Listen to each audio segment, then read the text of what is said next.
بسم سلاسي بسم آب وولد ومنفس قدوس أحد أملاك آمين زلالم سلاسي بتعن بزح زبسة بلسير أمون هبت بلس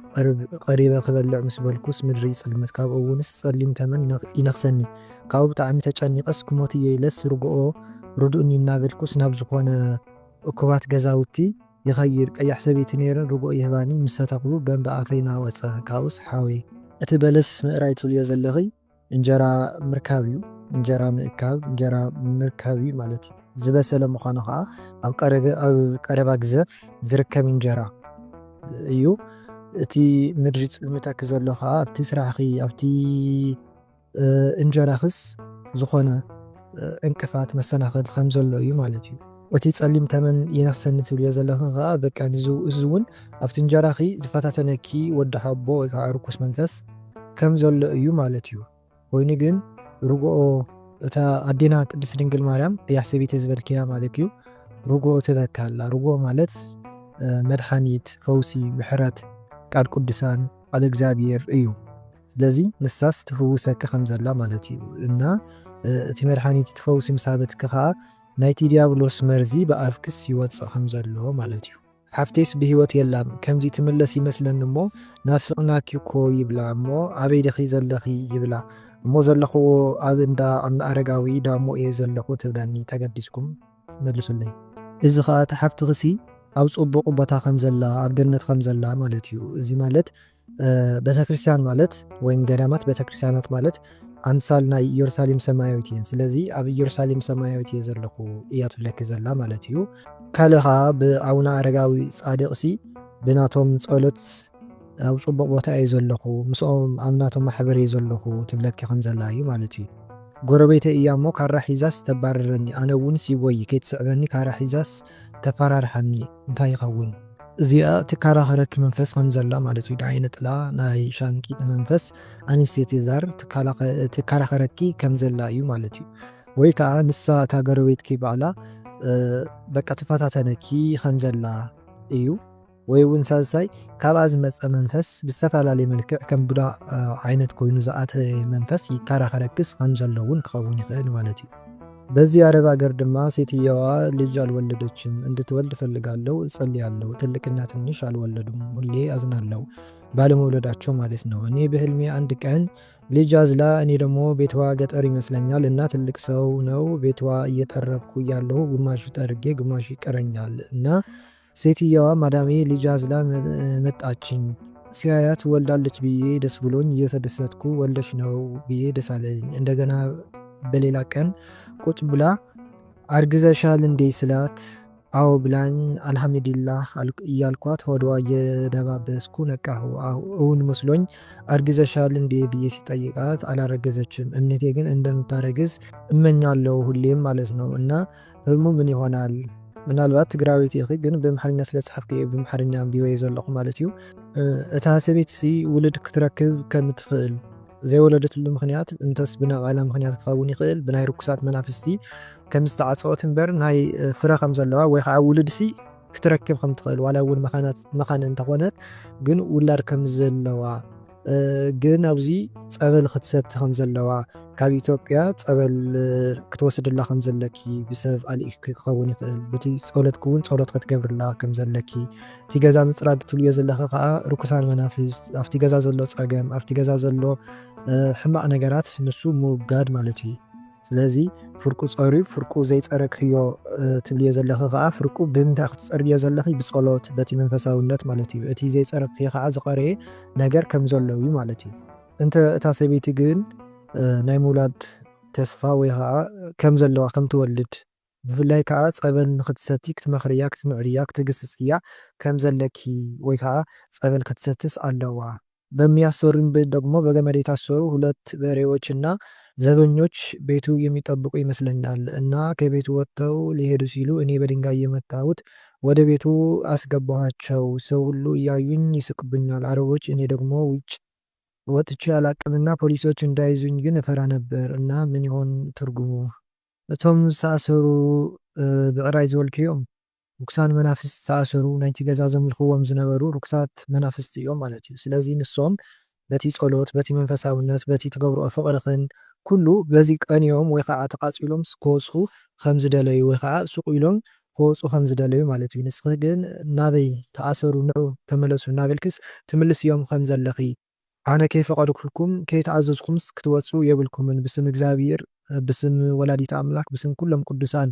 ዘይመሓልኩም ወይ ከዓ ዘይተወገዝኩምስ ኣይትወጹን ኢኹም ገና እዩ እቲ ሰዓትኩም ክትብሉ እዮም ዘለኺ ማለት እዩ። እቶም ዓረባት እናረኣዩ ይስሕቑኒ ዘለዉ ትብሉ እዮም ዘለኺ ከዓ ፌዘኛታት ዝኾኑ ሰባት እዮም። ከምዚ ናይ ምስጢር ኣጋንንቲ ክወፅእ ከሎ ከምኡውን ገለገለ ፅቡቕ ዝኾነ ትምህርቲ ከተብል ዘለኻ ዝቕልዱ ዓይነት ሰባት እዮም ማለት እዩ እዚኦም ዘይነቑሑ ሰባት ማለት እዩ። ከዓ ርኩስ መንፈስ ዘለዎም ሕማቓት ሰባት እዮም እዚኦም ማለት እዩ። እዞም ዝስሕቑ ዘለዉ ዘባጭውኺ ዝቕልዱልኺ ከም ዘለዉ እዩ ማለት እዩ። ንስኺ ግን ነዚኦም ከይሰማዕኺ ጸጥ ኢልኪ ኣብቲ ጸሎትክን ኣብቲ መንፈሳውነትክን ክትጥንክሪ ከም ዝግባእ እዩ። ኣብ ስደት እየ ዘለኹ ኣብ ዓዲ ዘለኹ ይመስለኒ እሞ ሕፀ እናተበልዓለይስ ካብኡስ ዝኾና ቆልዑ ደቂ መንደረ እየን ካብኡ ኣነ ከዓስ ከመይ ነይሩ ሕፀ ብዙሕ ዶ ኣትዩ ታይታይ ኣትዩ ኢለስ ይሓተን ንሰን ከዓስ ጽቡቕ ነይሩ 16 ካሳ ቢራስ ኣትዩ ትብለኒ ኣነ ከዓ ዋይለ ተጸበኽዎ ኣምላኸይ ኩሉ ነገርስ ኣጸቢቕለይ ኮይኑ ንጽቡቕ ኮይኑ ኢለስ ሕዝን ይብል እንታይ ይኸውን እዚ እውን ሕፀ ከም ዘለኩ ወይ ከዓ ሓሲብክ እውን ክትኾኒ ትኽእል ኢኺ ማለት እዩ። ስለዚ እግዚኣብሔር ኣምላኽ ኢሉ ይሓውስ ከም ዘሎ እቲ ሕፀኺ ይባርኸልኪ እቲ መርዓኺ ማለት እዩ እቲ ሓዳርኪስ ይባርኸልኪ ከም ዘሎ ንስኺ ካብቲ ንስኺ ዝተጸበኺዮ ንላዕልስ ጽቡቕ ኮይኑ ከም ዝሓልፍ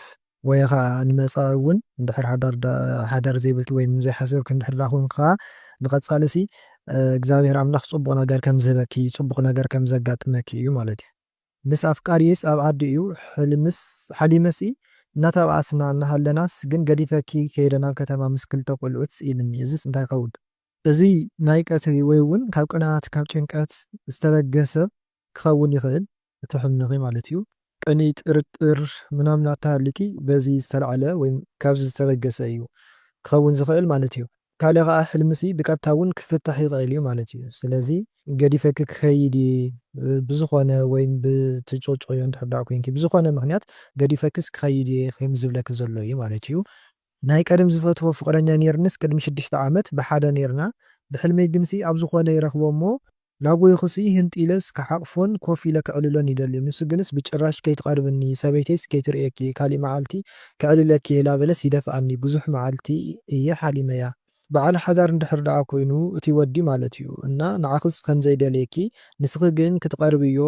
ናብኡ ክተሰሓሕትዮ ከም ትኸዲ ዘለኺ እዩ። ስለዚ ንሱ ከዓ ከም ዘይተገደሰልኪ ከም ዘይደልየኪ ኣብ ሓዳር ወቅቲ ናይ ሕጂ ዘለዎ ሓዳር ፀኒዑ ክነብር ከም ዝደሊ እዩ ማለት እዩ። ንስኺ እውን ከምኡ ዓይነት ሓሳብ እንድሕር ደኣ ሃልይኪ ንዕኡ ክትገድፍዮ ከም ዘለኪ ካልእ ናብ ባዕልኹ ዝኾነ ሓዳር መታንክበኪ ንእግዚኣብሔር ብጸሎት ክትምሕፀንዮ ንወላዲተ ኣምላክ ብጸሎት ክትሓትያ እዩ ዘለክ እምበር ናይ ሰብ ሓዳር ምምንጣል ከም ዘየድሊ እዩ ማለት እዩ። እዚ እንድሕር ደኣ ከምኡ ሓሳባት እንተሃልይኪ ማለት እዩ ኣብ ጽቡቕ እየ ዘለኹ ኣነ ብዛዕባ ናቱ ኣይሓስብን ትብል እንድሕር ደኣ ኮይንካ ከዓ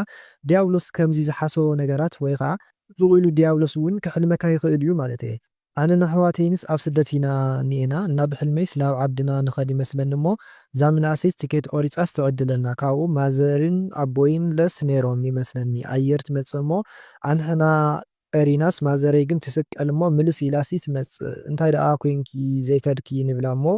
ወይ ቤንኩምሲ ኣይሓድገኩምን እየ ምሳኹም ሕሸኒ ትብለና ካብኡ ብረቢ ኢለ እንታይ እዩ ትሕልሚ ቀዳማይ እንታይ ክኸውን ይኽእል በዲኺ ዝተመሰለት ኣድና እመብርሃን ምሳኹም ከም ዘላ ገዲፈኩም ምሳኽንስ ከም ዘላ ማለት እዩ ገዲፈክን ኣይከይድን እየ ምሳኽን እየ ዘለኹ ትብለክን ከም ዘላ ማለት እዩ። እቲ ካልኣይ ከዓ እንታይ ክኸውን ይኽእል በቃ ካብዚ ብስጋስ ክፍለያኽን ኢለን ከም ዝነበራ ኮይኑ ግን ዳሕራይ ከም ተመለሳ ማለት እግዚኣብሔርሲ ከም ዘይወሰደን ማለት እዩ። ብሞትስ ከም ዘይተፈለያ ማለት እየ ብኻሊእ ኣዘራርባ ብሓዛይስ ዓዲ መጽያሲ ጭረት ጠቕልል ኣቢላሲ ትወስዶ ድንን ኢለ ተረኣኹስ ብታሕትስ ቀዳድ ኮይኑስ ይርእዮ እቲ ጭረት እንታይ ከም ዝሓዘ ግን ኣይፈለጥኩን ገና ካብ ገዛ እያ ወሲዳቶ ንእሽተይ ፀጉረይ ከዓስ ወሲዳቶ ሓደ ግዜ ፀጉሪ ሓደ ግዜ ከዓ ጭረትስ ወሲዳት ለእዚስ እንታይ ይኸውን? እዚ ጸሎት ክትገብሪ ኣለኪ ማለትስ ጽቡቕ ኣይኮነን እታ መሓዛኽ እውን ክትኸውን ትኽእል ካብኣ ዝመፀት ናይ ቅኒ ወይ ብዝተፈላለየ መንፈስ ብዝተፈላለየ መንገዲ ካብኣ ዝመፀ መንፈስ ክኸውን ይኽእል። ሳልሳይ ከዓ ርኩስ መንፈስ ፍቅሪ እንድሕር ሃልይክን ከምዚ ንኸባእሰክን ዘሕልመኪ ዘሎ ሕልሚ እውን ክኸውን ይኽእል ማለት እዩ። ጥርጥር ብፍላይ እንድሕር ሃልይኪ ናይ ቀትሪ እውን ክኸውን ይኽእል ኣብ ልዕልያ ትጠራጠር እያ እንድሕር ኮይንኪ ማለት እዩ። ስለዚ እዚ ዝፍለ እዩ ብጸሎት እዩ። እቲ ሕልሚ ሕማቕ እዩ። ዝኾነ ዕድልኪ ይኹን ሓዳርኪ ይኹን ኩሉ ነገርክስ ከም ትወስደልኪ ንብረትኪ ኩሉ እዩ። ስለዚስ ጸሎት ክትገብርስ ከም ዘለኪ እዩ። ካብኡ ከዓ ንሰብ ከምዚ ምባል ባይ ዘ ወይ ብጣዕሚ ከቢድ እዩ ማለተይ ንሕና ክንሕዞ ዘለና እንታይ ይመስለኩም ኣሕዋተይ ኩሉ ሻብ ማለት እዩ። ንሕና ጸላእትና ስጋና ደም ዝተላበሰ ወይ ምስ ደቂ ሰባት ኣይኮነን። ምስ ርኩሳን መናፍስ ምስ ሰይጣውንቲ ናይ ቀደም ገዛእቲ ዝነበሩ ምስኣቶም እዩ ትባእስና። ንደቂ ሰባት እቲ ክፍኣት ዘስርሑ ዘለው ኩሉ እቲ ህይወትና እውን ዘበላሽዎ ዘለው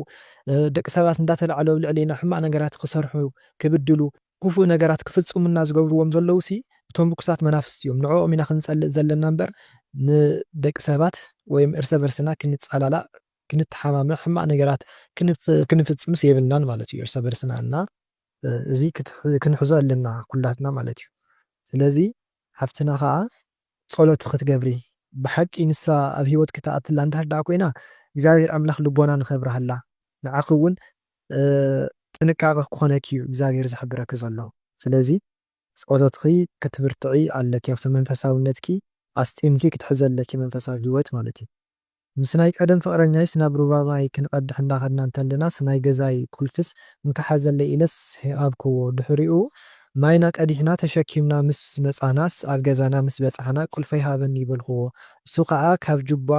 ኣውፅኡ ሂብኒ ናብ ገዛይ ከይደ ኣነ እውን ናብ ገዛይስ ከድኩ። እቲ ሓሳብኪ እቲ ድሌትኪ እቲ ትምኒትኪ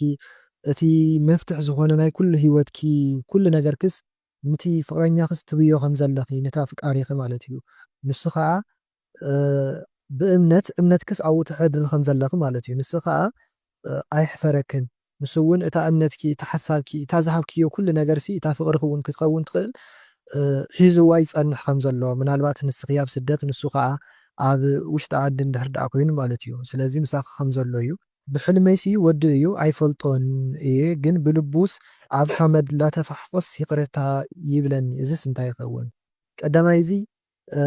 ንዓኺ ከይተረዳእኪ ዝበደለኪ ሰብ ይህሉ እሞ